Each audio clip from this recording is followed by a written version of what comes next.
Hail Varsity Radio, the voice of Husker Nation. Insight, opinion, expertise, with the biggest and best names talking Nebraska across the state. Join the show on Twitter at Hail Varsity and at Schmidt_radio. Call in at 402-466-ESPN or 1-800-825-5865. Here's Chris Schmidt. Welcome to it. Great to be with you on a Friday. It's Hail Varsity Radio, presented by the Nebraska Lottery. Little fall-like in the air in eastern Nebraska. Chris Schmidt, Elijah Herbel. What a ball game last night. It didn't go Southeast's way, but more so about how good Lincoln East played, man. Noah Walters, Malachi Coleman. I mean, I'm just wowed. I'm wowed at what I saw last night. I know that's football. I know it's past tense, but I just had to kind of spit that out there. I know you were back here doing the game, Elijah. We were over on KFOR doing it, and Coach Jeff Smith, God love him, he sat in with me and did great work as a color analyst. And I look at just this abundance of talent, central Nebraska, eastern Nebraska, obviously up in the metro as well. And I got to see like high-level dudes last night with Walters and Coleman and Erickson, and it was cool to be back. I hadn't done a game yet this year because of our travels, and it was good to be back at it. It's good to be back at it. I know you were like just you were probably hitting the padded, because no kidding, the rooms in here are padded from an acoustic standpoint, and for our own safety, right? Once the Elijah's been through 4 helmets already, and it happened last night. And yeah, but you as a knight, you had to be like, ugh, a little bit. In a sense, yes, but also, I mean, it's been so long since I've graduated. I'm going at it from you're graying in the ripe old age of 22. It's been so long. It's not that long ago. I'm calling you at left tackle. I mean, yeah, that's true, but it was different whenever it was like, oh yeah, that kid was on varsity with me whenever I was playing. It was one thing to be listening to the team being like, oh yeah, I know that kid. I hope he does well tonight. As opposed to now, I go like, who are these people? His little brother. Is that his kid already playing? Like, I'm going to graduate. You know what's screwy? You know what's screwy is seeing like some of your buddies from Fantasy Football League have kids that are playing ball. Makes you feel old. Huh? That's where I'm at. I will say it's good to have high school football back and you back on the air with high school football, but it's good to have you back in here on a Friday. It's been like over a month since I've had you in here on a Friday. I half tempted to just say, yeah, bro, I'm doing the show from the patio today, but rain prevented that. I like spending time in here with you, so it's all good. We have a Real Red reaction tomorrow following Nebraska-Michigan State. You're a part of it, Elijah Herbel, Willie J a part of it. And I did some false advertising. We got plenty of input last week with, what did we need to drink pre-tailgate for Nebraska-Oklahoma since we were down in Norman. And we've had suggestions of large amounts of Tito's will be needed for tomorrow night. I don't think it's going to be a blowout. We're going to dive headfirst into Nebraska-Michigan State. But I sent out a group text, and we're going to try and get some golf in with an eye and an ear on college football. And we're going to play a little golf tomorrow after the weekend edition before Nebraska. I was going to smoke short ribs and ribs. But, brother, if we want to do 18, we can't do 18 and then smoke. And you're just like, you son of a... The look Elijah's giving me right now is like, you lying sack. No, we're going to get the best bone-in pork chops and kebabs. And you do pork chops enough that I trust you on this one. That they're going to be fantastic. I'm going to kill it. Yeah. I'm not worried about it. But you were just like, and we signed up for this, Schmidt. You said you were doing ribs and short ribs, baby backs and short ribs. We still can. But we just won't eat till 9. Then I'll have to be back here for the post-game show. Exactly. That wasn't going to do you any justice. No, it wasn't. So we'll figure it out. But I apologize. My eyes were bigger than my stomach. Shocking. Didn't know that was possible. But we'll do some incredible grill work tomorrow on the patio. That's where the Real Red Reaction show is going to be. Casa de Schmidt. We're going to do the post-game show from the patio, a little fire pit action, roll the TV outside, and just do it that way. That'll be good. Well, the pharmacist is coming over. Which one is? Jeff, the Bronco fan. Okay. Oh, Pharmacist we got Jeff. another Broncos fan in the house. Do. He might even try and sell you a signed Elway jock. I already have a signed Elway jersey, actually. No, but I'm saying jock. I'll pass on that. If he's got a Bridgewater jock, then maybe. No, we're going to move on from this conversation. Plenty to get into. Colton Pouncy, great writer with the Athletic Michigan State in 15 minutes. Bill Doleman, the pride of Fairbury, NBC Sports, with us at 5. George Darlington, Gorgeous George. Coach George Darlington, Husker Hall of Fame coach. Football Facts, he's been doing it for almost 40 years, where each season, and he's doing Zoom sessions through Southeast Community College, also up at through Millard South, I believe, in the continuing education program. So he's all over. Coach Darlington's all over via Zoom, and he does an awesome job. Great teacher, phenomenal recruiter, one of the best coaches on Coach Osborne's staff, and Gorgeous George in his Hawaiian shirt, baby. He'll join us in about an hour, and then it is the Friday forecast with Clauseborne. Numbers to get in, 466-3776, 466-3776, 800-825-5865. Got an email sent in, and this is something that is legit, that you had Shane send it in. He listens, God love him, faithfully on News Talk 900, our affiliate with Gus and Company in Columbus. But he's like, okay, you guys are the play caller. Your running backs are getting 2-something yards per carry. Your quarterback is under duress 50% of the time. When you do drop him back to pass, quick, what is your play call? And what Shane, the listener in Columbus, just laid out is what Nebraska's offense has been a lot of, right? I mean, that's been it. And you look at the point totals, 28 against Buffalo, front four pressure. Fordham's kind of the outlier just because of, as Coach Cass put them, they're a glorified high school team. No disrespect. And then you had the ball game against Illinois where you put up 22 points. You say no disrespect with that Fordham comment, but that's a comment that just filled with disrespect. That was dripping with sarcasm. Okay, it was totally dripping with no disrespect. ... But, and then you've got Michigan State here, and they put up a few points. They put up 38 a couple of different times. Northwestern. And down at the U. Here's what I have no doubt about, and it was great to hear from Searles yesterday with the offensive line analysis. But Michigan State ain't going to make any money. They'll do whatever they want as far as trying testing, all right? What's going to work, what's not going to work. They aren't going to try and make a living between the tackles, right? And the numbers that are staggering when you look at the almost 180 that Walker ran for.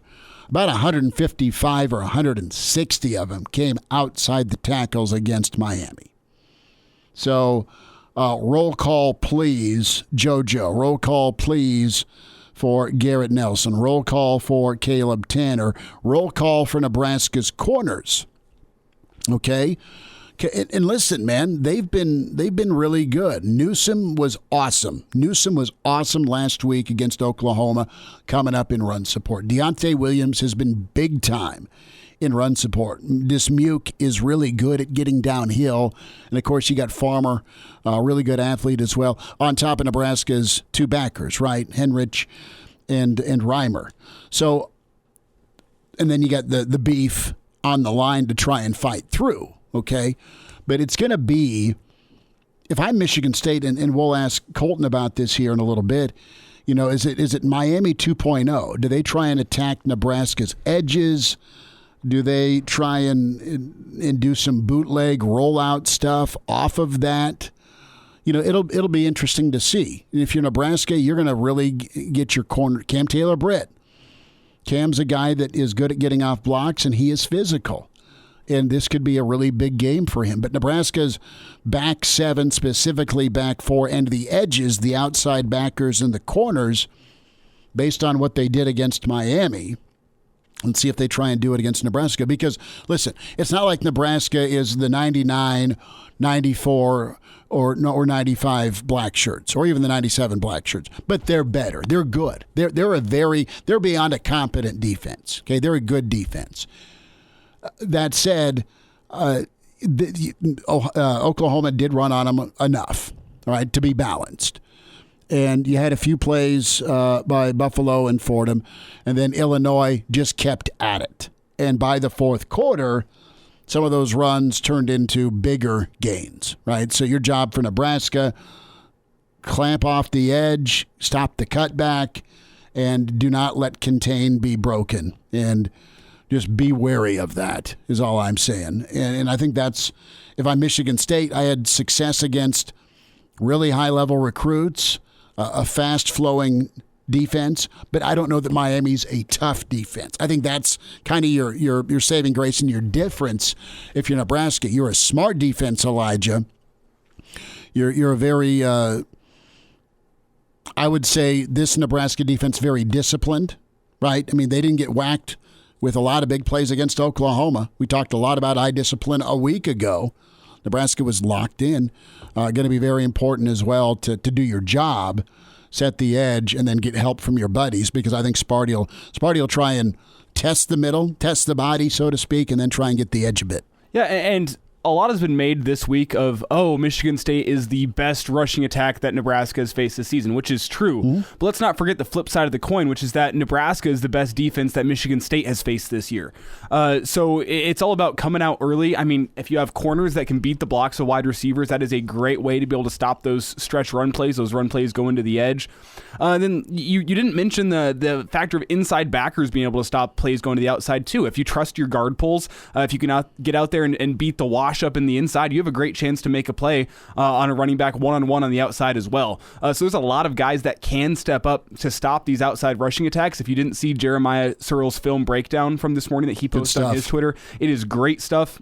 And it details one of the plays that Michigan State really likes to run, which is it's a double guard pull on a sweep from shotgun. And you can see the Michigan State offensive line has great eye discipline. The guards have great eye discipline on their pull. One of their guards stops his pull short because he sees a linebacker trying to blitz up through the middle.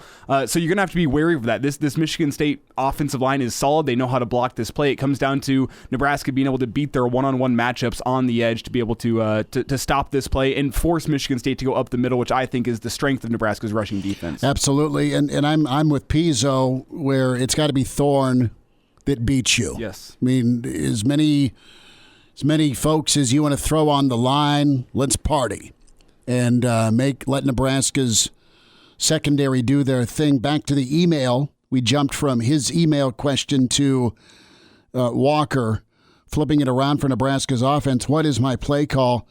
I'm a big over the middle. Let's get some 5 to 7 yard chunks with the tight ends.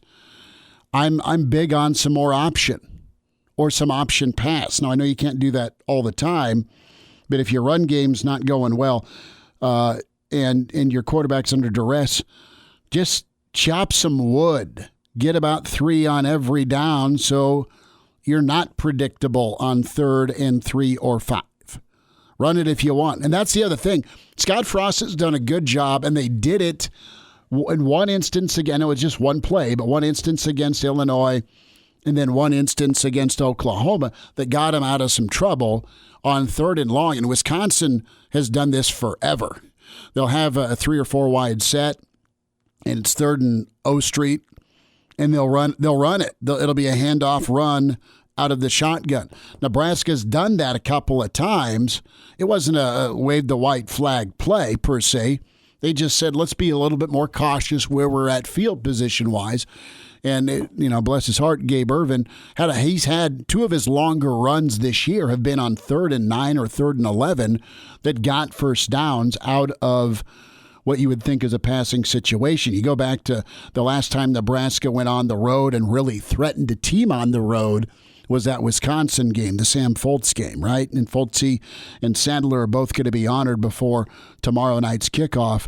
Well, Wisconsin ended up getting enough breathing room because of their pin and pull on 3rd down. Nebraska, in that game back in 2016, got worked a couple of times by Oogie on 3rd and 8 shotgun runs. I like Nebraska's willingness to run on, even though it's a 3rd down and long passing situation, and it wasn't an obvious Adrian run. So we'll see if Nebraska has that in their back pocket a little bit. And you also got to go with those plays if the rushing game isn't working, going with those short passing plays that are an extension of the running game. You can do that. Talking slants. I'm talking screen plays. I'm talking the dreaded swing pass even. If you're getting a guy... You're willing to take the swing pass with you on the road. I'm willing. If you're not getting anything rushing up on the inside, what is a swing pass but essentially a pitch where you're getting the running back outside faster? It's getting a running back in space. Can you execute it? I have no problem question with the swing pass because you've seen it work a la Mo Washington. I have a problem with its execution rate. It's either good or terrible. It's either a turnover or it's a gain of 20. But I mean, yeah, if the defensive line's getting after it, if they're pinning their ears back, coming after Adrian, they're doing a good job stopping the rush. Get guys in space on the outside, A, or B, get them into their pass rush and then go for a run, go for a draw of some sort, a quarterback draw, a running back draw. We've seen them run that trap of sorts where it looks like the snap's going high. That's worked well against teams that are going into a pass rush. There's plays you can call. I like also the tight end plus or the 2-tackle formation. Yes. Let me see more Big Ted with some fullback motion. Good stuff. Off and running on a Friday. Hail Varsity. Colton Pouncy up next. And we're back Fellas, think we could listen to the radio lesson? on Hail Varsity Radio, presented by the Nebraska Lottery. Yes! That's awesome!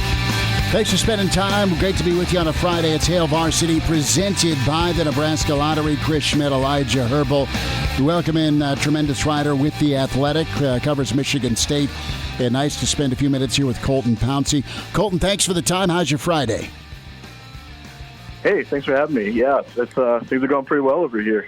Beautiful day outside, ready for a pretty good night game tomorrow, I'd say. It should be pretty fun. It is, man, and I want to get your take here on the buzz, the hype, the juice with this. What's your reception been like here this week up in Spartyland? Yeah, this is probably, I've been covering Michigan State football since 2018, and this is probably the most interest I've seen in the football team since I've been here. Things are going pretty well here. They're off to a 3-0 start for the first time since 2015. They're ranked number 20 in the AP poll, and I think a lot of it's just happened quicker than people expected. I think when Mel Tucker was hired, there was interest because, he's a Saban assistant for, 3 different stops, SEC guy. He's got this recruit-first mentality. So I think, Michigan State fans were hoping that they would see something like this down the road. But after 2-5 year last year, I don't think anyone expected it to happen this early. But, they're playing some good football. They're a confident team, and it's kind of shown on the field so far. Colton Pouncy's with us with The Athletic, and find him on Twitter at Colton_Pouncy.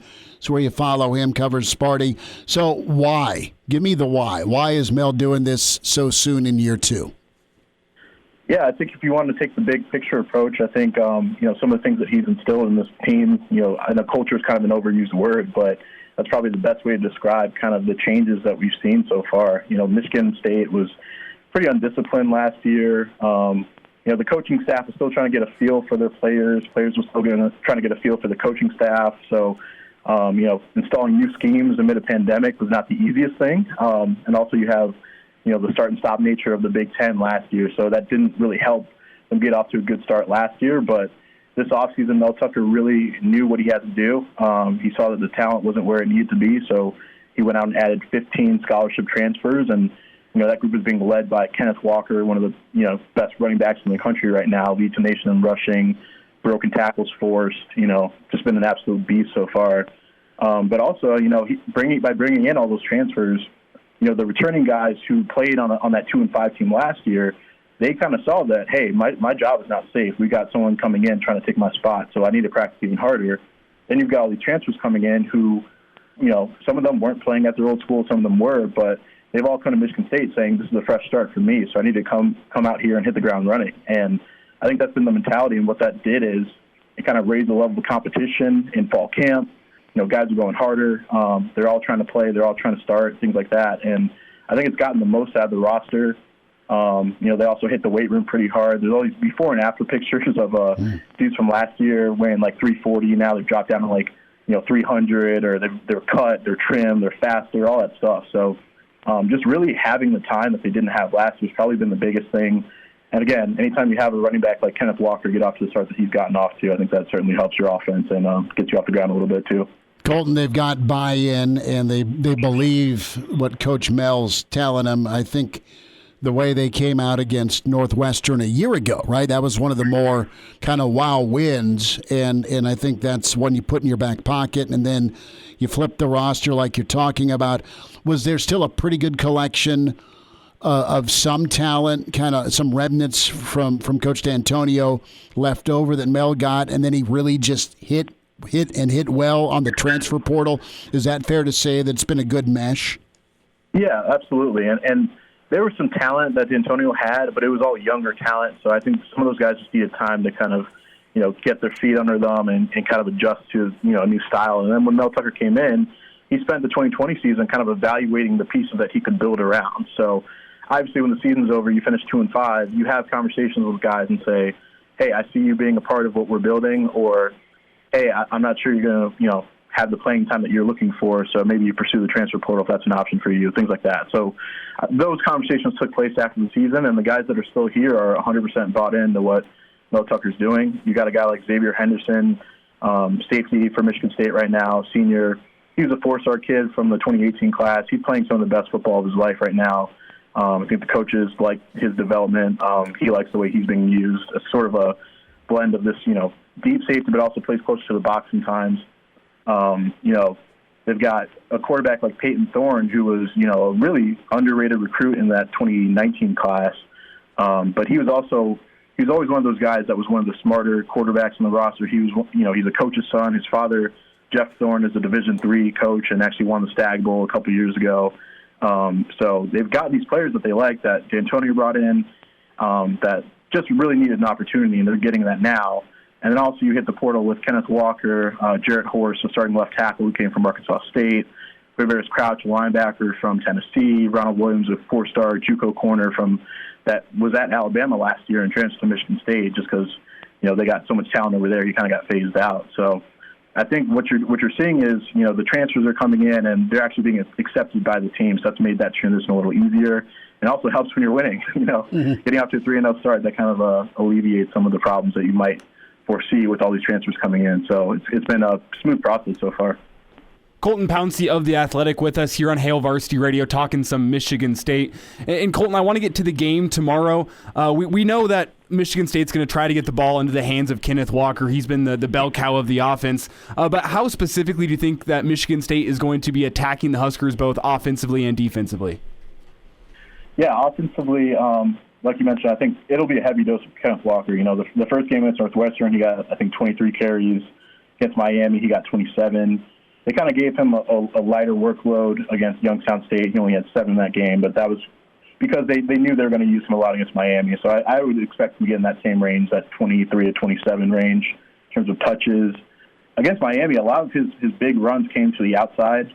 I think 158 of his 172 rushing yards came outside the tackles, which that's a product of his ability to bounce things out to the outside when it's kind of blocked up the middle.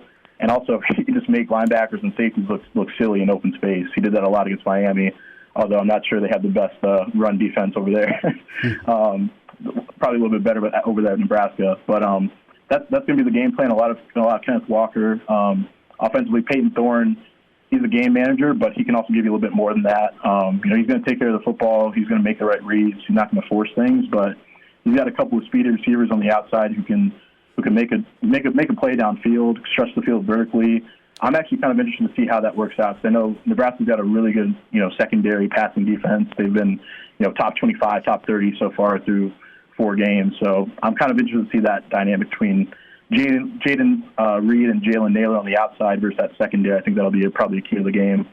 Then on the flip side, Michigan State's defense held Miami to, I think, 2.2 yards per carry. That was a really impressive. What they did against the run was really impressive in my opinion, especially against a mobile threat like Derek King. At the same time, their defense sort of has this bend, don't break mentality. So I think there's a lot to be had in that short to intermediate game. Sierra King, I think, had 58 or 60 pass attempts, and I want to say close to 400 yards passing in that game. He was just eating them up over the middle of the field, and Michigan State was willing to give them that. They're playing soft coverage, keeping their corners back, 5-7 yards off the ball, allowing some of that underneath stuff in an effort to limit the deep ball, because Mel Tucker never wants to see his DBs get burned deep.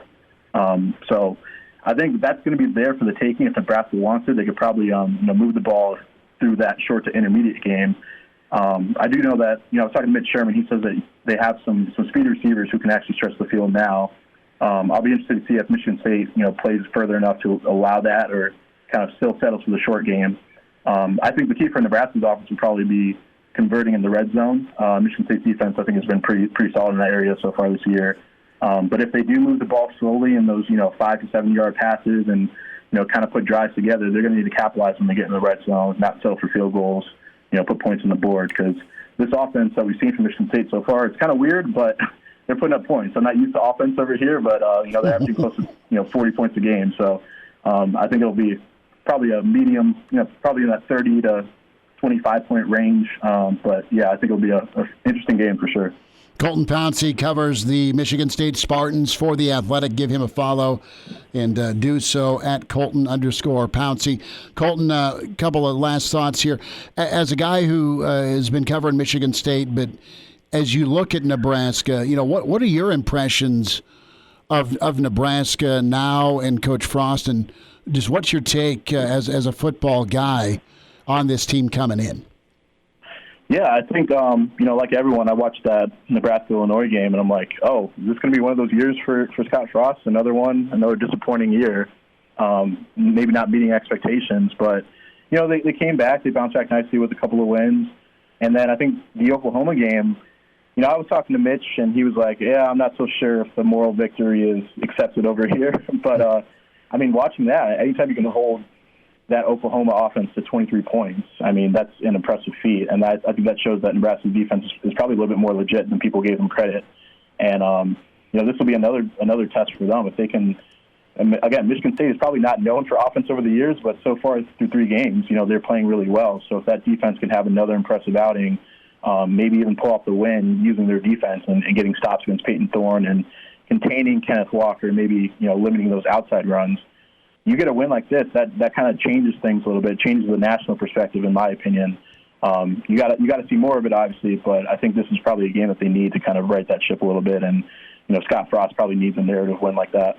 About a minute here, Colton. Who does Walker remind you of? Is there a past Spartan back or an NFL comp? Who do you think he is like with his running style? Oh, that's a good question. I've heard some people say he's kind of like J.K. Dobbins, similar frame. Not the fastest, but he's fast enough to hit the big run when he needs to.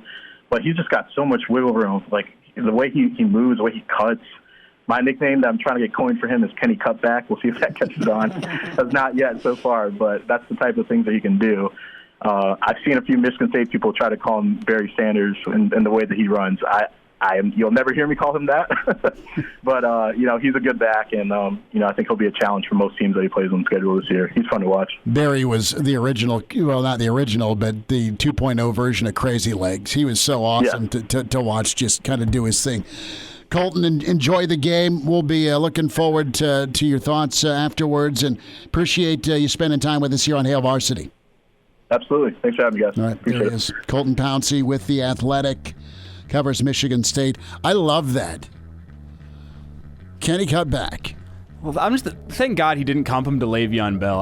Couldn't. Le'Veon's his own, okay, count 1, count 2, accelerate. Yeah. The way he runs forever's been awesome. He looked NFL ready in college. Yeah, his own deal. We'll talk about that opportunity for Nebraska. What could tomorrow set up for, say, Michigan? Chime in 402-466-ESPN or email the show, Chris@HailVarsity.com. Just try me.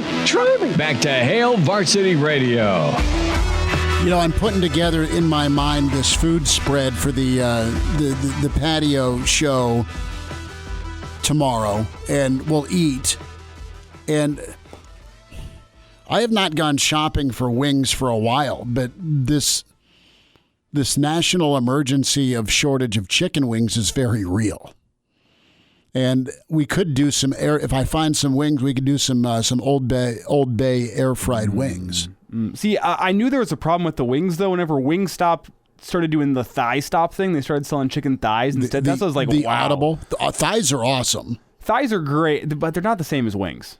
No, but if you get the thighs and the wings together, the hindquarters, Uncle Nate does those, and they're incredible. You should buy a truck, and we should do a food truck. The thing is I don't think you can cook your thighs like you cook your wings. If you try to get them all crispy on the outside and toss them in sauce, it's just not the same. You got to go straight dry rub and smoked. Yeah, you got to dry rub and air fry, and that it's works too. Yeah. Beautiful. Yeah. Okay, Scott Frost has talked a lot about momentum, okay? And Nebraska's kind of just been sputtering with that ability to get a hold of momentum, right? You had a chance with Illinois. Insert sound effect. Fordham, Buffalo, okay, kind of pulling you back in Godfather 3 style with Oklahoma. And then they win tomorrow night. All of a sudden, people are beating down the bandwagon door to get back on because Nebraska just beat a ranked team on the road for the first time in probably the 2012 season. Ranked team on the road. I'll be your statistician here. Let me that's fine. I mean, think about it, because you had those wins Searles was talking about yesterday with Sparty. And I don't know if Sparty was ranked or Northwestern, but I mean the last top 5 win was the University of Washington. That was back in '97 on the road. And then, when's the last time Nebraska went and got a ranked road win? And if they did, it was a team you beat in the 20s, right? 20, maybe. I don't even know if is good as, and we'll get to the phones here in a minute, as good as it is to win in Ann Arbor and in State College. I don't know that either of those teams were ranked in 2013. So, but when we talked momentum, getting a road win, having a chance to make something happen for Nebraska, this is about carrying forward your confidence, getting the win beyond just playing well enough to win, and then taking care of business against Northwestern. If you're Nebraska, you can stack things, and Scott Docterman put this out earlier today, where 2 weeks from Saturday, you're going to have a slew of good ball games. But your primetime game, when you want to talk blue bloods and brands and names and recognizable helmets, it could be Nebraska-Michigan ABC primetime against A&M. I mean, it would go against A&M Alabama. We'll see if A&M's unbeaten. They got a tough trip to Walmart land this weekend. But, hey, you're Nebraska, you're 4-2. And Michigan rolls in unbeaten. I know they got Wisconsin a week from tomorrow. Could be awesome for you. You could really be feeling good, playing good football, working the kinks out on the offensive line, paying attention to the little things. Those get better, presumably. And you know what Nebraska is right now. You know that they're physical. You know Nebraska has playmakers. You know they screw up the little things. All right? That's just where they're at. Let's go to the phones real quick. John's been hanging on. John, thanks for the call. Go ahead, bud. Hey, Smitty. Hey, I got a couple things for you. One question and one comment. Okay. Start with the comment. I do think you are 100% right. Is we have an opportunity to right the ship, and just think how different our conversations would be if we were 3-1 right now. Mm-hmm. And, I think this game is going to challenge us because I think there's going to be limited possessions because of, just offenses going. But I like that we may have Casey Rogers back. I like our defense against anybody, really. And if we can just find a way to be efficient and score points when we have chances to, I think we'll be having a chance to win the game. My question for you is, what in the heck happened against Illinois? And I know we don't want to go back there too much, but I'm still puking up that game. Well, look at your quarterback, and it's not all on him. I mean, hell, the guy ran for 100 yards. But look at his composure following Illinois. Look at him stand in the pocket against Oklahoma, right? I think you have a calmer. I think everybody was feeling this, oh no, it's over if you lose. And while they shouldn't have pissed that game away, they let the strip sack, they let the safety, they let momentum absolutely put on orange and blue. And then it was over once they didn't quit, but I'm saying it was over once it got down to a double score. Once you got down 20 and you had to play hurry up and you just ran out of time. So and let's also not forget Scott Frost's comments directly after the game, which was they came out with a bad game plan. And whether or not that's an indictment of the coaching staff or not. Thanks for the call, John. Yeah, I think that does explain what happened against Illinois. You came out with the wrong game plan. Things were not going right for you. You let the wrong game plan affect you. Exactly. Right? That's a better way to put it. On top of those momentum moments. No, and right. And you have a different feel, a different bounce in your step, a different interest level, a little less venom if they're 3-1. But if they end September 3-2, unbeaten's ideal, not realistic. 3-1 was kind of the mark. And a lot of us settled in, something's going to go wrong, and they'll be 3-2. Now, the opposite could be true. They could be 2-3. But what can't happen is they can't lose some of the progress they've made since Illinois. Bigger picture. Whatever happens tomorrow night, you still got chances. But again, it's getting awfully that slim margin for error. You still have chances to go steal, air quote, steal one on the road. Minnesota, you have a chance to beat Michigan at home. You have Ohio State at home. And I know we're talking, apples and oranges from where the programs are at Ohio State-wise, even though they're a little shaky this year comparatively. But it's there for you. And the key for this team is to keep believing, keep playing well, and then ramp up and just keep getting better. Quit being a disaster on special teams. Make progress and keep doing your thing and get better on offense. Figure out your offensive line. It's not that there's an expiration date. Yes, November is the expiration date, but you have time to practice and get better. Here's what can't happen tomorrow. You can't have an off or a bad day. There's going to be a game this season where the defense is off. It happens in college football. Think of Nebraska, Missouri in 97. Who the hell would have thought that defense would get lit up by that team? It did. The offense had to carry them. Well, there's going to be a game where the offense has got to be ready to outscore somebody. The defense can't have a bad game tomorrow night. And now, back to Hail Varsity Radio. One final time this first hour, George Darlington, Coach Darlington, Football Facts. How do you get enrolled in Football Facts with Coach Darlington? He'll tell you about that here in about 30 minutes. Pride of Fairbury's Bill Doleman, NBC Sports. This is weird being in studio on a Friday. We will change that a week from today as we are out at the Graduate and Single Barrel Steakhouse. It is phenomenal. It's incredible.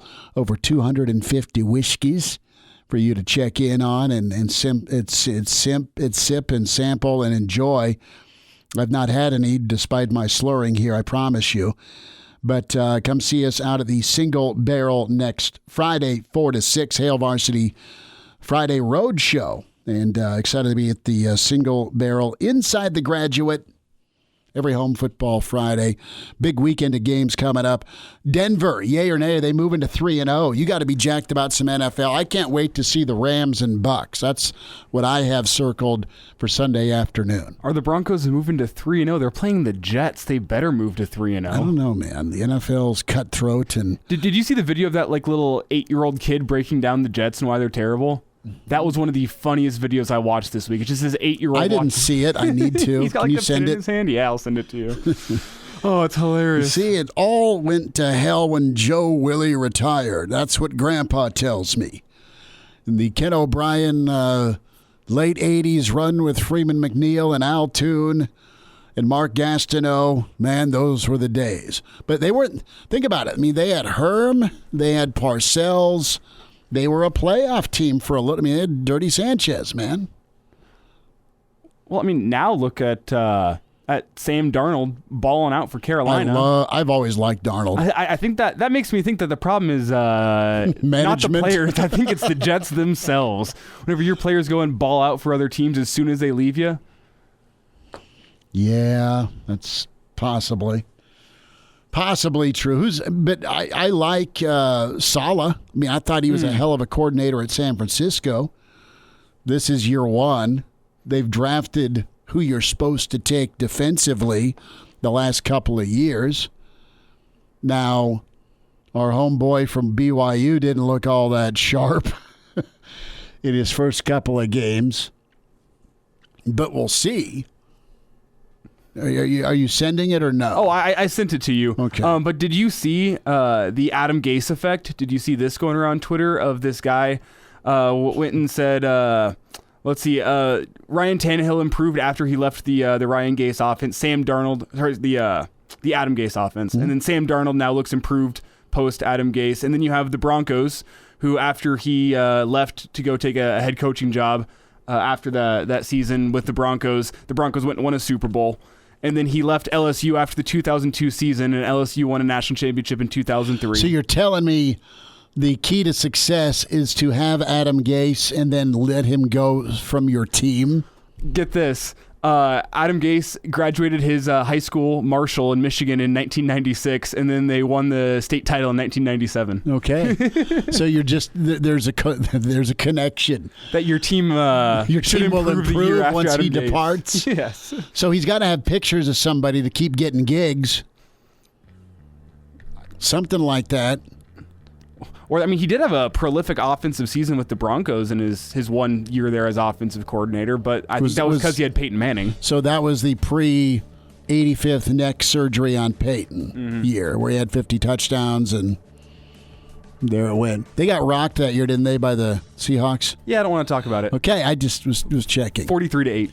Yeah, that didn't go well. Hour 2, Bill Doleman on the way with Hail Varsity Radio. To Hail Varsity Radio, the voice of Husker Nation. Insight, opinion, expertise, with the biggest and best names talking Nebraska across the state. Join the show on Twitter at Hail Varsity and at Schmidt_radio. Call in at 402-466-ESPN or 1-800-825-5865. Here's Chris Schmidt.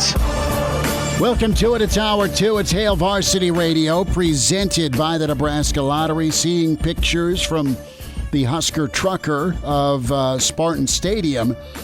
Apparently the goats have been let out, and it is a little less tall than British Open Rough, so not quite a fast track tomorrow, but better than South Bend. We welcome in the Pride of Fairbury, NBC Sports, Bill Doleman with us, at Bill Doleman on Twitter. Billy D, bigger surprise. No more Red Lobster in Lincoln or Nebraska's last road win against a ranked team the day after Carson Schmidt was born, the 11th of November, 2006. Well, again, I think the latter is a lot to digest. But speaking of digestion, I just think the news today of the Red Lobster in Lincoln closing down is devastating for those of us who once considered Red Lobster in Lincoln to be the finest seafood dining in Lincoln, which it was number one for several years, just ahead of Long John Silver's. But I also think about the kids, with their pre-prom dinners not being able to go to Red Lobster. Where are they going to go now for an affordable pre-prom meal? I mean, I think that's something that we really need to think about as, we get to the spring and prom season rolls around. Billy D, I think twice, and I've lived here most of my years. I think twice is it. My trips to Red Lobster. I miss the biscuits. What about you? I mean, when Billy D was firing up a date in college, I mean, was Red Lobster on the Was it on the radar for you? Well, look, before Lincoln decided to move out of the 70s and into the 21st century with Haymarket Park and PBA and all of the great things that are happening in the Lincoln and Omaha area, and I mean that sincerely. I think it is one of the great two-city areas in the entire country, and it's phenomenal, the growth of Lincoln and how much that community has grown. But when I was in school just a few years ago, Red Lobster was in the annual Journal-Star KFOR polls. Mm-hmm. Red Lobster was the number one seafood restaurant in Lincoln, just ahead of Long John Silver's. I think that Lincoln has taken steps, leaps, and bounds ahead of those days. Nevertheless, it was a nice place to go to grab a little seafood, conveniently located, just head out to, what was it, 66th and O, somewhere. Anyway, yeah. So it was convenient, it was good enough, and you could satisfy your seafood cravings at Red Lobster, and that's not going to. I mean, the best seafood I think I had in Lincoln was I think it was Dinsdale's on, what was that, P Street above. Oh, Jesus, like above Kep Harding's or something like that. That's 100 years ago. First place I think I had crab legs. It was really, really good. Okay, and that takes people way back. But again, Lincoln has improved in leaps and bounds, and it's going to be a sad day that Red Lobster is gone. But nevertheless, for far too long, it was not exactly a signature thing for Lincoln to have Red Lobster be your finest seafood joint in town, unless you're a kid going to prom at Lincoln East in April. The best thing about that was you could go in there and taunt your lobster before you picked him in the tank. It's you and me, cowboy, and you ain't winning. So, Bill, let's turn our attention. What did you think of Oklahoma, Nebraska, and what travels to Sparty? I've tried to put my finger on it the last few days, and I think Nebraska in that Oklahoma game did not go in with the expectation to win. I think that they went in. I think they went in and they're thinking, okay, I just don't think they had the belief in themselves in that first quarter, especially on that first Oklahoma drive, that they were supposed to win. And I think that's been a challenge for us for the past 2 decades. Really, are we still that team that believes that it's going to win every game out? Back in the day, it was how much are we going to win by? How much do we want to win by?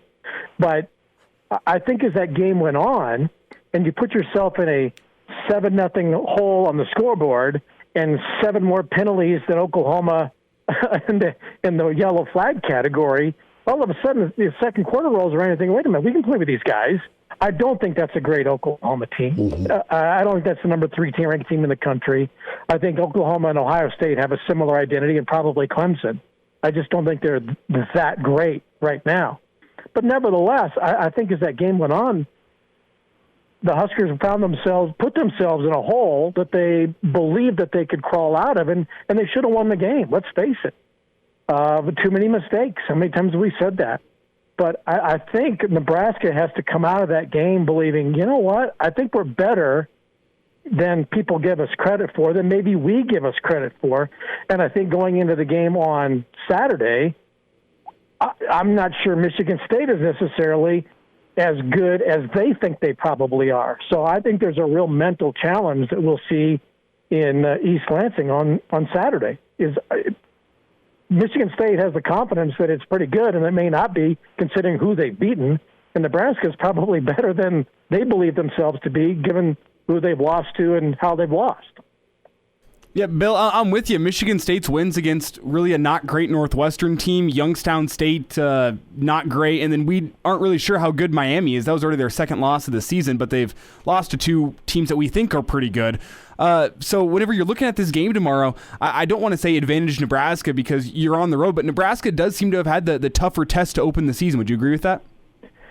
Well, although Illinois has certainly made us look very good, that's for sure. But I think Nebraska, I don't want to say passed the test last Saturday because they lost the game. But if you're taking classes pass-fail, as I tried to do as often as possible in college, Nebraska certainly gets at least a C, if not a B, for its performance in Norman. Great atmosphere, great environment, pretty good second half, just made way too many mistakes. Nebraska should have won. But I think they passed a very valuable test in that they should understand that they can actually be a pretty good football team and can win in East Lansing. Bill Doleman's with us, Hail Varsity Radio, at Bill Doleman on Twitter. NBC Sports, of course, a longtime associate with Nebraska football. Road trip for the Big Red to East Lansing. So tomorrow shakes down to stopping the run, obviously, for Nebraska's defense. What, Bill, do you think they need out of the run game? Does Nebraska need out of the run game? Yes. Well, without Gabe Urban, I guess you can kind of look back now and go, well, it's a good thing that a lot of different guys have gotten a lot of carries, or I shouldn't say a lot of carries, at least a few carries a game. So it's not as though you're going into a game without Amon Green or Lawrence Phillips or Ken Clark or Mike Rozier. You're going, well, who's our number 2 back? Nebraska's had 1A, 1B, 1C, 1D, and 1E all season long. So is it Ramir Johnson? Is this a step game? Is this a Morrison game? It's probably going to be a Marquis step kind of game, I would think. But Nebraska has to run the ball effectively. There's no question about it. The offensive line should be extraordinarily motivated because they, along with the kicking game, have been, with the glaring holes in the game last weekend. So that offensive line really has something to prove. Don't make mistakes and show your physicality. And if they can do that against Michigan State's defense, then you're going to get, a decent ground game. You've got to average at least, I think Nebraska's got to average 5 yards per carry. Now, who's going to do that? I don't know. But I think this is a step game, and somebody else has to step up with him. Bill, I'm with you here, but I want to get your opinion. Which side of the ball do you think is going to have to shoulder more of a burden for the Huskers to get a win come tomorrow? Is it that offense putting up points enough to take down Michigan State in the rushing attack, or is that on the defense to be able to stop the Michigan State rushing attack and give the offense a chance? Nebraska's defense has to tackle. I mean, how many times do you – it was mentioned in the press conferences this week that they got to tackle better. And that was another thing that I didn't think on Saturday got enough attention was the number of missed tackles. It seems like, the initial contact is two-hand touch, and then somebody else, let's slow down the guy, and then let's make the tackle 5 or 6 yards later. Nebraska gives up a ton, and I'm not even going to say it's yards after contact. It's like yats. It's yards after touch. I'm floored at how poor the tackling can be at times, where you're getting two-hand touches and then giving up 5, 6 or more yards, and then you've got somebody in the secondary or Luke Reimer making a tackle all over the field. And it just cannot be. They've got to wrap up as soon as they make contact, and they can't give up again, I'm not saying yards after contact. It's two-hand touch too much of the time. I wonder if in practice, you really truly can't simulate what you're going to see Saturday all the time, but I wonder in practice, and I don't know, none of us can go, which that's all good, whatever, but I just wonder how prepped they are, because OU's back, specifically Gray, that dude was awesome and fast and so agile and could hit burst. And I just wonder if it was an adjustment for a while, because you're right, the first guy would get in the bubble, but then there's another wave of 2 or 3 more jerseys to finally get him down. It wasn't Melvin Gordon, thank God, but it was still 6 yards after, okay, there was people in the vicinity after a 2-yard gain. I was just really surprised at how little attention that was getting, and I was glad to hear coaches talk about it this week, because I'm thinking, am I the only one noticing the lack of, tackle at first contact? I just think that is so critical and so vitally important. But you know what? This may be symptomatic of what we've talked about, not just this year, but over the last couple of seasons, since they've been more conscientious about tackling and targeting and amount of contact in August, and there's no more two-a-days and all those kinds of things, because college football really has, and other people have talked about this, for the first month of a season, it is not all that polished.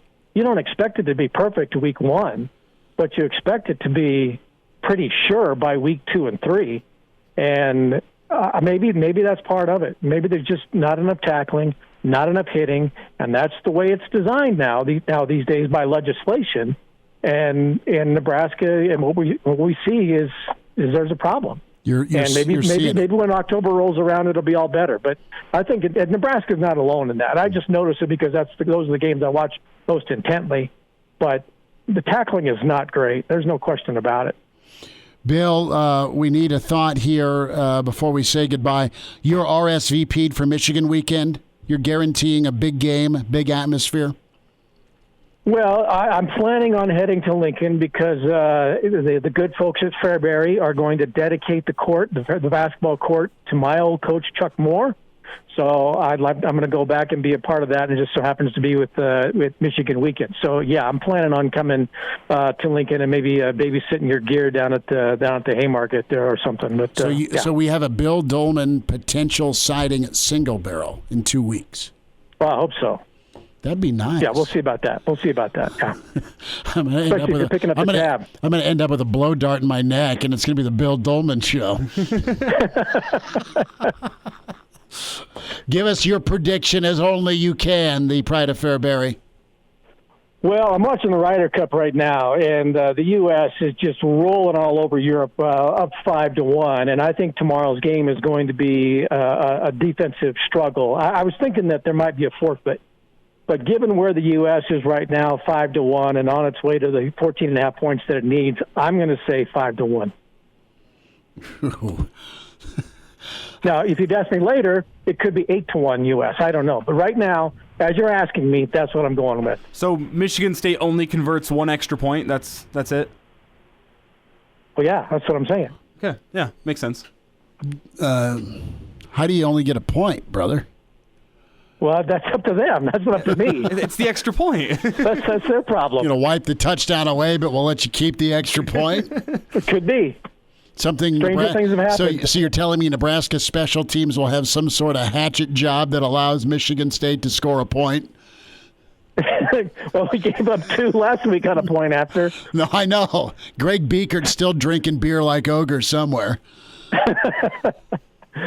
I think Nebraska wins a defensive struggle, so that's what I'm going with.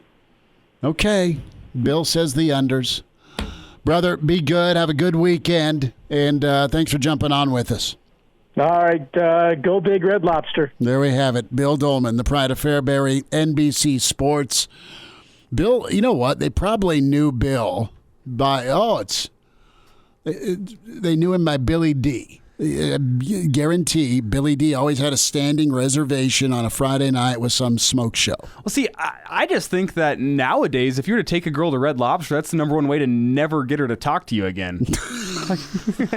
maybe just not the same as it was back in the 80s. So let me ask you this. Like, it's acceptable. When I was dating my wife when we were in high school together and even in college, and tonight I've got to take her for our anniversary. You get to take her. My ass. I got to take her. 7 cheesecakes later. Scotch, 7 vodka tonics for me and 7 cheesecakes for her. That we were both able to tolerate one another. She's going to bring Junior along, and they're both going to just hammer me for a monster bill. That's what tonight is. Yeah. Let's see if I can pick up a football game. Oops, got to go work, honey. Sorry, that sounded very rude. All right, George Darlington, Gorgeous George, talking football next. And we're back Fellas, think we could listen to the radio listen? on Hail Varsity Radio, presented by the Nebraska Lottery. Yes! That's awesome! Hail Varsity Radio, presented by the Nebraska Lottery. Hall of Fame football coach. Many decades with Nebraska, many decades offering football facts. We say hi to secondary coach George Darlington. Coach, how's your Friday going? Well, it's going well. Been kind of relaxed. That is good. So we'll get into some Oklahoma and some Michigan State. But first, want to hear all about the classes you're offering. And how many years has this been for you doing Football Facts? Probably about 36 years. Man. Somewhere in that range. And we had our first class last night in Lincoln, and we had a class in Omaha on Tuesday by Zoom, and the one in Lincoln was by Zoom also. The students came to the Huck Center, but I was home. Mm-hmm. And we'll do that for a couple of weeks, and then it'll be in person. So there's still time for people to get involved, and certainly would like them. We, of course, watch tape of the previous games as well as have instruction. Coach, how do you like that Zoom setup? Well, it works out okay when you have techs that help you. I get you. My ability is not there, but it has worked reasonably well. In person, obviously, is better, but this substitutes nicely. George Darlington is with us, Hail Varsity Radio, longtime Hall of Fame coach for Nebraska football. Football Facts, again in session. And, Coach, you're doing this in a lot of different venues, not just Lincoln, not just Omaha, but some other campuses, correct? Yes, Nebraska City will do it. Fremont, we didn't get enough students. We were going to try to do Fremont also, so they have just gone to the Omaha facility. Gotcha. If you want to get signed up, are you still taking students? Yes, definitely. Okay. Can get a hold of Southeast Community College for more information and get signed up with Southeast Community College. The phone number to get involved with Football Facts with Coach Darlington is 402-437-2700, and can also log on to Southeast Community College's website and get that hooked up. But, Coach, I know you've loved doing this, and I know there's been so many Nebraska fans that have loved to bend your ear on this. And at the end, you guys do one heck of a banquet, don't you? Yes, we have 2 or 3 players that come as a part of the banquet. We normally have a one night at the stadium, but I'm not sure this year if they're going to allow that. But that's always a treat, too, for families to go around and go in the press box and the weight room and see all the different facilities. George Darlington's with us. Coach, what did you think of Oklahoma? Well, we had our chances. The first drive with all the penalties probably cost us a chance for a touchdown. We played competitively and could have won the game, and Oklahoma is very talented, so it should allow for us to build on that. We have an extremely hard opponent this week in Michigan State. They're kind of the surprise of the Big Ten. If we're going to have a winning season, get to a bowl game, the game Saturday will be crucial. That's what we've been talking about, Coach, a lot of this week is just you look at the stretch, you look at the schedule, you look at the opportunities, and there isn't any easy ones. Even the teams that are on paper doable haven't been doable for Nebraska. So I think from a confidence standpoint, and you've coached these into kids, specifically at that defensive back spot, you've always got to have confidence, don't you? And I think Nebraska can take that with them into Michigan State. Well, it's going to be very important. I think the one thing that I reflect back on is teams that have been losing, they play often good enough to lose. They play decent, but they can't overcome the hump. We've got to overcome the hump.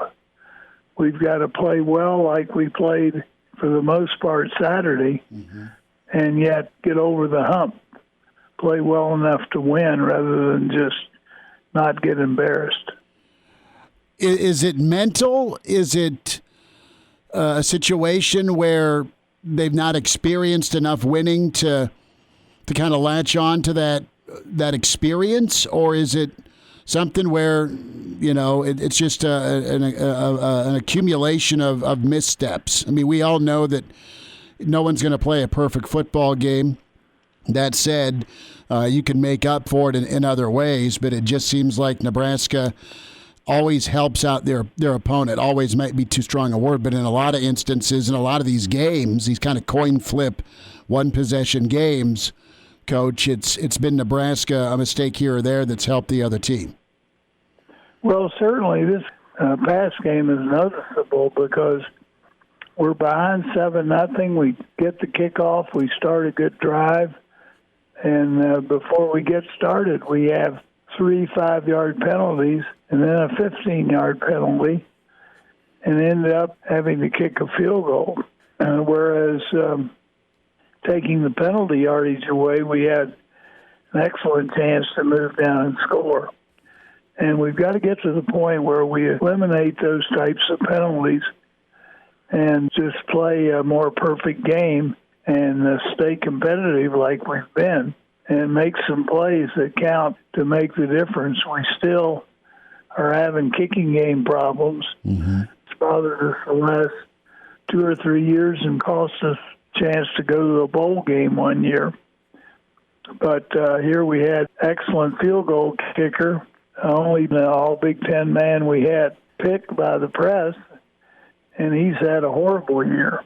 And he needs to, I think, change some technique because he's done it in the past. And, that's kind of a thing you don't count on. Count on him being solid. Coach, to Scott Frost's credit, he has been keeping Nebraska close in a lot of games. However, those one-score losses seem to have been the story of Scott Frost's tenure so far, and it's been the same this year. Do you think that those close one-score losses are a sign that the team is close, or is it a sign of problems within the program that they can't get it done? Well, I think mostly this year they're a better football team. They have much better talent. A couple of years in a row, there were void positions where you had players starting that were 13 players. And when push came to shove, they couldn't make plays that they needed to play. But this year, they're a better, more talented team, which is encouraging. And now it's a matter of making sure that instead of close losses, you have close wins. And they get some momentum build up to figuring out how to win instead of just play close. Couple minutes left. George Darlington with us, Hall of Fame Nebraska football coach. Log on to Southeast Community College. Get signed up for Football Facts. 36 years and counting with Coach Darlington. Just an awesome session with a man that was on the sidelines for so many years with so many championships. Coach, with the mistakes that keep happening, why is that? I look at the teams you were a part of and you coached. It's not that there weren't penalties. It's not that there weren't mistakes, but there weren't as many of them. Why do they keep happening? From your coach's perspective, why is that? Well, they have to be corrected, and if a player is persistent, you just need to eliminate him, put him on second team, and let him go from there. Unfortunately, it looks like at times it's a different person each play as far as the offsides, and that really hurts. Mm-hmm. We used to have a deal that we did in the stadium. If a player jumped off sides, he ran at least a lap around the field, or he had to run stadium steps. Now, it wasn't killing, even to a 290-pound player, but it got your attention, and you had a good few minutes to think about the fact, hey, I screwed up, I cost us 5 yards, I may have cost us a drive to score a touchdown. And I think that simple exercise was good for a player to be pointed out and being punished, if you will, for making a mistake because he's costing the other 11 men or other 10 men. And that way it seems like our penalties of that type were down because there are certain penalties you're going to get. There are holding calls that happen and sometimes clipping but offsides is inexcusable. Coach, a final thought for Michigan State. Do you think Nebraska can get out of East Lansing with a win? Well, if we play a real good ball game, we can. We've got to stop a very good, talented running back and move the ball and get in the end zone. We're having trouble in the red zone, not scoring enough points. When you get down there, you need to score, and preferably touchdowns instead of field goals. So we're going to have to play good, and we're going to have to play hard, because they'll be very psyched up after a 3-0 start.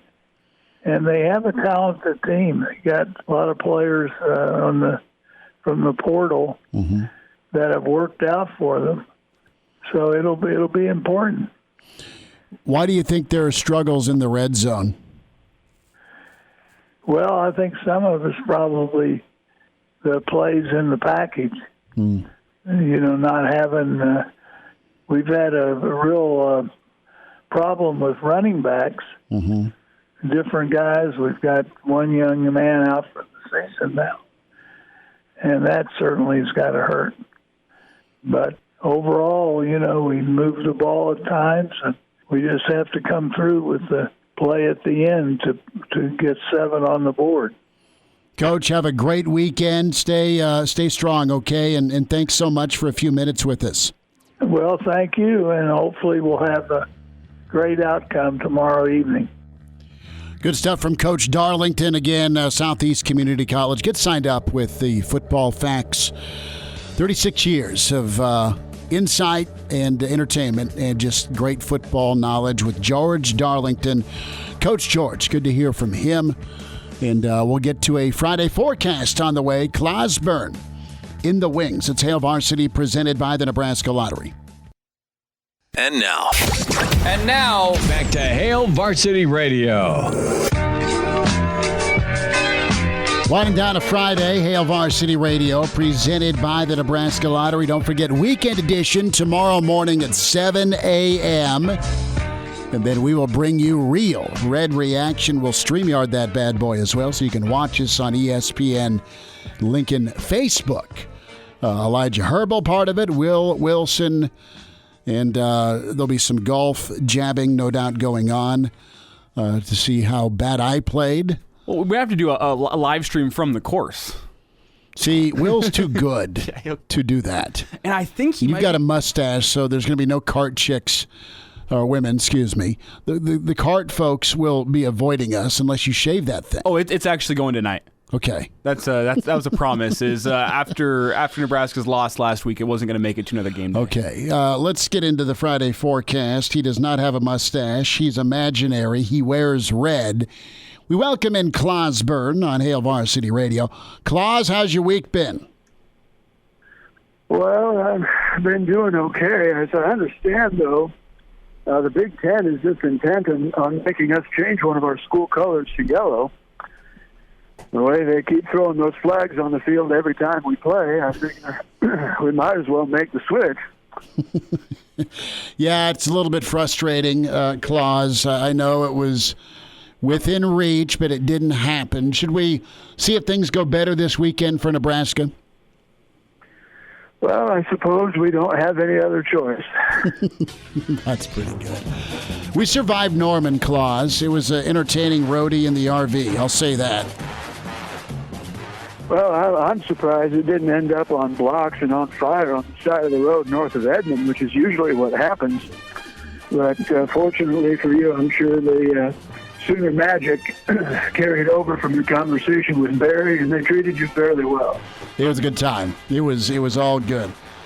Well, it's going to be a party in Chicago, Notre Dame, and Wisconsin fans will head to Soldier Field. Wisconsin -6.5. Michigan looms.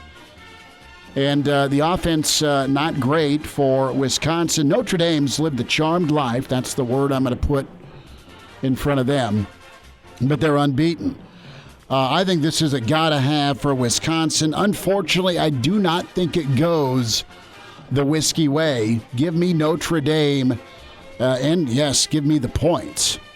Give me the Irish an outright win 31-21. 10-point win for the Irish. They take down Bucky. Elijah. I can't give Notre Dame the outright win. They struggled way too much with Florida State. I think they're probably a better team now. I still got to take Wisconsin, but I don't trust Wisconsin by 6.5. So give me Notre Dame to cover, Wisconsin to win, 24-20. Wisconsin gets the win. All right, Claus, what do you think here, Notre Dame or Wisconsin? Well, I enjoy that the game is in Chicago, and every time I think of Chicago, I think of Bill Swirsky's Superfans, which you probably remember. Famous for exaggerating the Bulls' prowess in the 90s, calling for a minimum 8-peat, which, of course, reminds me of your old friend Dino Cook saying that Ron Paulus would win 3 Heismans for Notre Dame. Of course, Irish fans are known for exaggerating like Christopher at the bars on O Street at about 2 a.m. about their numbers. So, wow. I can see why you're taking Notre Dame, a kindred spirit. But I don't think they're a very good team. Of course, Wisconsin isn't very good either. But I'll take the Badgers 10 and the Irish 7. Wow. Big Ten football right there. The exaggeration of numbers. A&M, Arkansas, the Walmart Bowl. You have A&M minus 5.5. They're a different squad without their quarterback. And I'm just kind of doing the Colorado common denominator, what Minnesota did to the Buffs versus what A&M could not do to the Buffs, even with injury. Arkansas is hot. They've got a heavy-set old lineman that's now a head coach with a little bit of personality. Give me Arkansas to keep on Sue-weeing, and give me the Hogs the outright win 27-20 over A&M. Elijah. I'm not sold on this Arkansas team. I think they might. They play physical. I'm not sold that they're as good as they would lend you to believe so far this season. I think this A&M team, however, every place except quarterback is a very good team. So I'm going to take Texas A&M big over Arkansas, 31-13. Okay, Claus, what do you say here? Aggies or Hogs? This game is being played at Jerry's World in Arlington, correct? I believe it is because of Jared being a big-time Arkansas graduate. Well, I thought it was because of the luxury Walmart that's literally across the street from Jerry's World. Okay. Well, I'm conflicted in this one. I really don't like either fan base. On one side, you have Arkansas, whose fans, of course, got very creepy and stalkerish with Mojo and his girlfriend a couple months ago. And then the other fan base, I'm fairly sure, was founded based on the science fiction writings of L. Ron Hubbard. I've always said if you're going to join a cult started by someone from Tilden, Nebraska, it ought to be Richie Ashburn's, but I digress. I'll take Arkansas on this one, 35, and the Aggies 28. Upset alert potentially. Clemson, can they get their offense jump-started, or does the Fighting Tim Beck crew make it happen? NC State's 2-1. Mr. Garrison, also on NC State. Do you like Clemson here, Elijah, in the points, or to get the points, or do you like NC State at home to get the points? Well, I'll confess to you, I haven't seen an NC State football game yet this year. Okay. I don't know all that much about the Wolfpack. But when I see Clemson by 10, it seems very small for a Clemson team, despite the struggles they've had at quarterback with DJ. I'm not even going to try to pronounce his last name. BJ. So I just find it hard to go against Clemson when it's only 10 points. Give me Clemson by 17, 37-20. I'm going to go with Clemson the win, NC State the cover. And I think it's one of those 31-22, right? I mean, just barely a cover for NC State, but Clemson will win. Claus, what do you like, your Clemson or NC State, the number? Well, the only DJ that I have any kind of confidence in is Belafonte. Plus, I feel like as Nebraskans, we have sort of a kindred spirit, if you will, with NC State. Both of us wearing red ends on our helmets, and both of us allowed the Cleanosaur throw god to pollute our roster for a brief period of time. So I'll take NC State to cover in this one. I think the final score is somewhere in the neighborhood of 35-31. Clemson wins but NC State covers. The old Harrison Beck nod, Claus. I love you. Okay, let's get to Nebraska and Michigan State. Sparty -5, -5.5. I'll go first. I just think Nebraska, again, inches closer, but can't get it done. Hope I'm wrong. Don't think I'm wrong, but was way off last week. Give me Michigan State 28-21 over Nebraska. Elijah. I got Nebraska losing close in this one. It's going to be a one-score game. Michigan State 23, Nebraska 20. Claus, what happens here? Nebraska and or Sparty?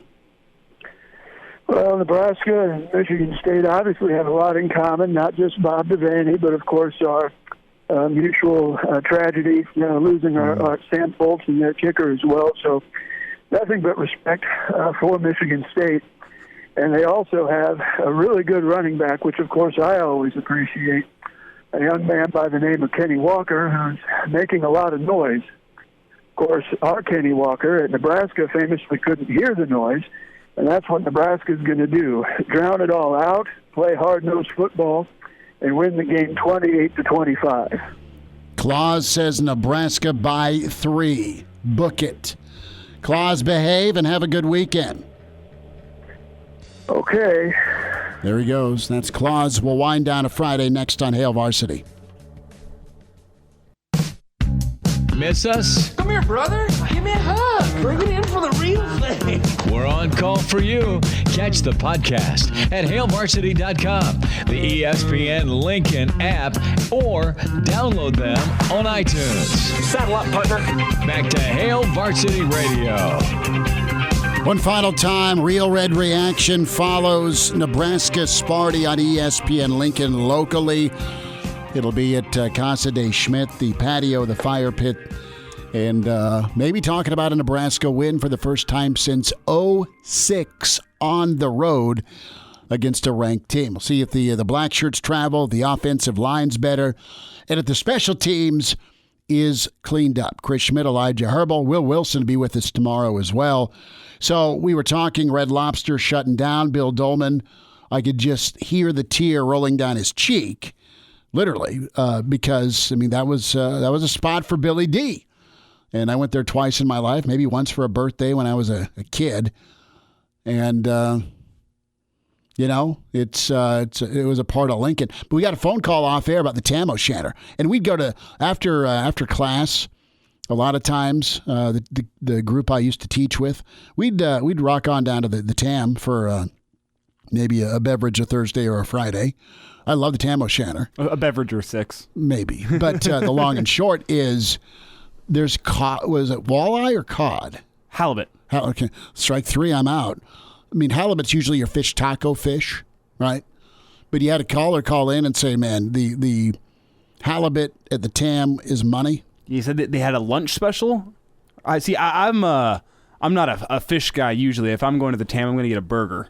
Right. Yeah, that's me. No, and dude, I'm with you. Like, I don't go. I'm going to put pinky in the air for 2 seconds, and if I order anything that's out of the sea, it's ahi tuna.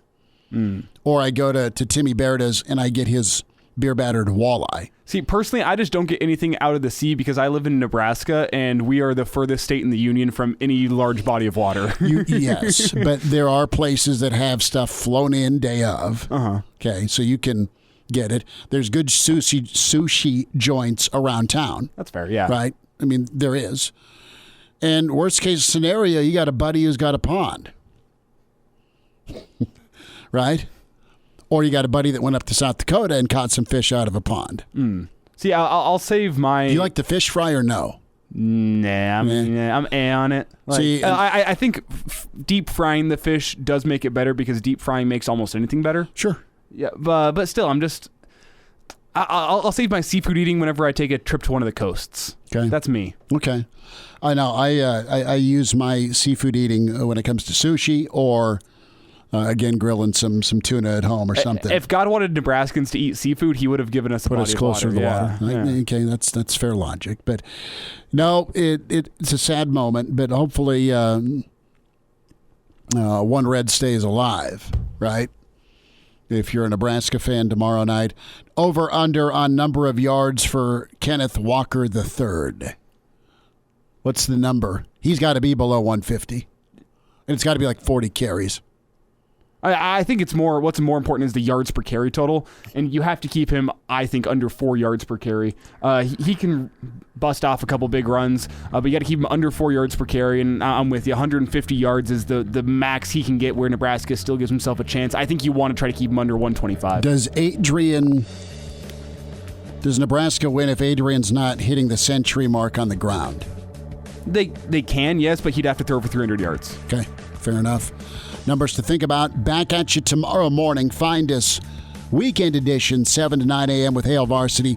Have a good Friday.